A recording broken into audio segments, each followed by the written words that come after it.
सबसे पहले यहाँ पर खाने के तेलों की बात कर लेते हैं।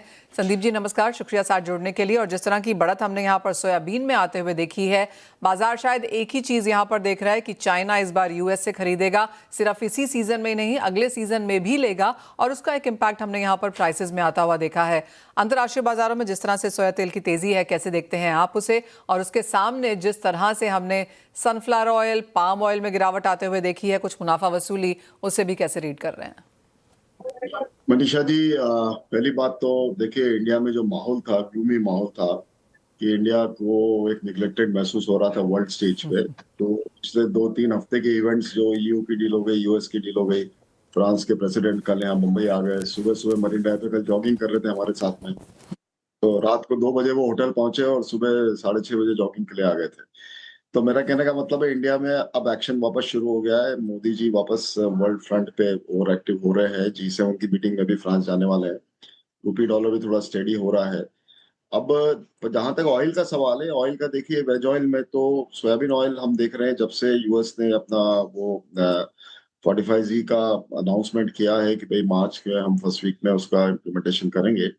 तो जब से मार्केट में एक्शन आ गया है सोयाबीन ऑयल में, शिकागो में, तो 48-49 सेंट जो शिकागो चला गया था, वो 58 सेंट आ गया है। तो सोयाबीन ऑयल अमेरिका का तो बहुत अच्छा बढ़ गया है, पर लेकिन अमेरिका का इतना बढ़ने से वहाँ ब्राजील अर्जेंटीना में जो प्रीमियम होते थे वो नेगेटिव बढ़ गए हैं। तो नियर बाय में 500 माइनस हो गया, आगे में 900 माइनस हो गया। फिर भी ओवरऑल मिला के आप देखने जाए तो सोयाबीन ऑयल अभी फरवरी का यहाँ 1240 है, मार्च का $1230 है, अप्रैल का $1190 है, और मई जून जुलाई का $1165 है। तो ये सोयाबीन ऑयल अभी इस जगह पे खड़ा है, एंड प्राइसेस एक बैंड में है अभी। एंड पाम ऑयल डेफिनेटली सस्ता है नियर बाय में। पाम ऑयल का लेवल $1135 का है मार्च का, जो सोयाबीन ऑयल का $1230 का है। तो अभी पाम ज्यादा कॉम्पिटिटिव है। इंडिया भी पाम कंटिन्यूस खरीद रहा है। जनवरी भी इंडिया का शिपमेंट करीबन 8 लाख टन का है, फरवरी में भी 8.5 लाख टन का होने वाला है, मार्च में भी वही 8 का करीबन होगा। सो इंडिया ने अपना पाम का बाइंग स्टेप अप कर दिया है। एंड जहां तक सनफ्लावर ऑयल है, सनफ्लावर 1410 से 20 के बीच में खड़ा है। वो एक तरह से फ्रोजन डेजर्ट हो गया है। वैसे भी वहाँ इतना फ्रीजिंग एटमॉस्फेयर है, रशिया यूक्रेन में अभी -25 -27 डिग्री टेम्परेचर है सेंट पीटर्सबर्ग में इस समय। वहाँ वेसल्स हमारे खड़े हैं, वो अनलोड नहीं हो पा रहे, फ्रेश ऑयल लोड नहीं हो रहा है, पाइपलाइन से तेल नहीं जा पा रहा है, और आइस ब्रेकर्स भी काम नहीं कर रहे हैं, तो शिपमेंट्स डिले हो रहे हैं सनफ्लावर में। तो ये एक वहाँ यूनिक सिचुएशन है। ऊपर से रशिया का ड्रोन कभी यूक्रेन के पोर्ट पे आता है, कभी यूक्रेन का ड्रोन रशिया के पोर्ट पे आता है। लास्ट वीकेंड में तमाम पोर्ट रशिया में गिरे थे ड्रोन। उसके पहले ओडिशा पोर्ट पे रशिया ने करे थे यूक्रेन में ड्रोन्स की। तो ये वॉर सिचुएशन में भी कम से कम एक फ्लो बना हुआ है। वो भी चाहते हैं जो तेल बना है, जो प्रोडक्शन हुआ है, किसान ने जो सीड बनाया उसको तेल निकले और डेस्टिनेशन पे पहुंचे। और हम भी चाहते हैं इंडिया में कि हमारे कंज्यूमर के लिए सनफ्लावर ऑयल क्रूड हमको मिले। तो वो दोनों बिजनेस कम्युनिटी दोनों साइड पे पूरी मेहनत कर रही है, पूरी रिस्क ले रही है, और सप्लाई चेन को बना के रखने के लिए।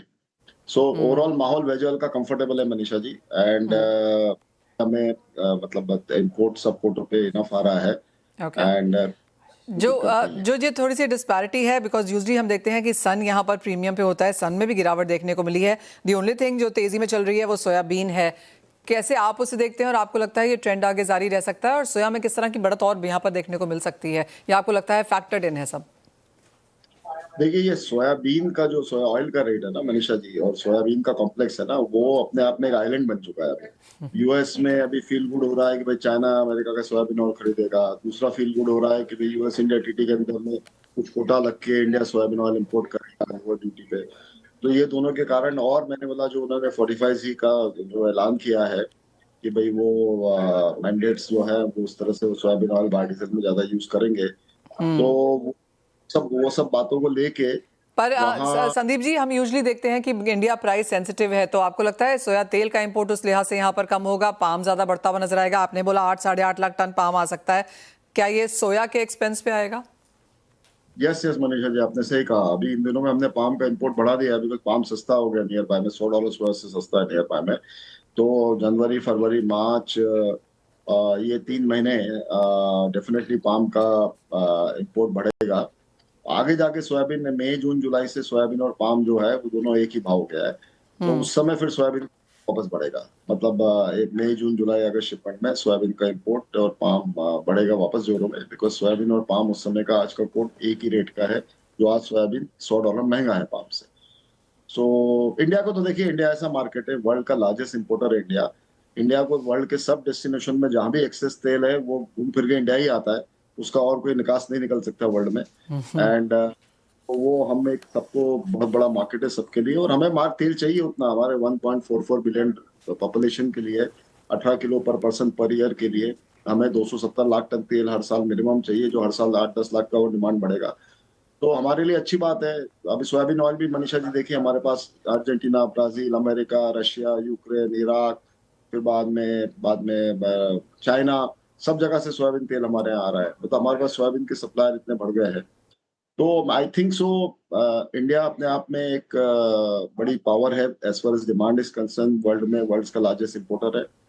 तो हमारे पास में वो एक वेपन है, और यूएस डील में हमने वो काम में लिया है। हमने अमेरिका को एब्सोल्युटली। बोला आपसे लेंगे, क्योंकि हम ऐसे भी soybean oil 50 lakh tonne import कर रहे हैं, तो 5 लाख टन अमेरिका से कोई फर्क नहीं पड़ता। लेकिन हम सोया मील और सोया सीड नहीं ले रहे हैं। वो हमारी गवर्नमेंट केयर लिया है, वो बहुत अच्छी बात है।